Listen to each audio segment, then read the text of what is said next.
How to record audio and video calls on Messenger.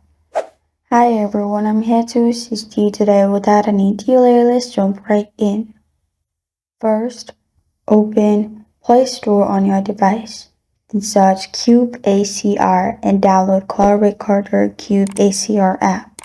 After it's downloaded, open the app. Then click on Grant Permissions at the bottom, which will lead you to Dispatch.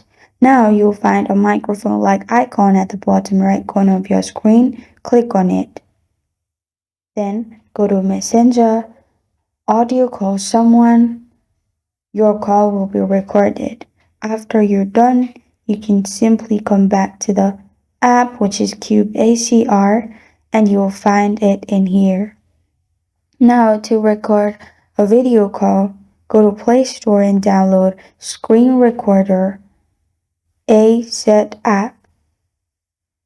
After you've installed this app, open the app and simply record it from here. Go to Messenger, video call someone, and all your video call will be recorded.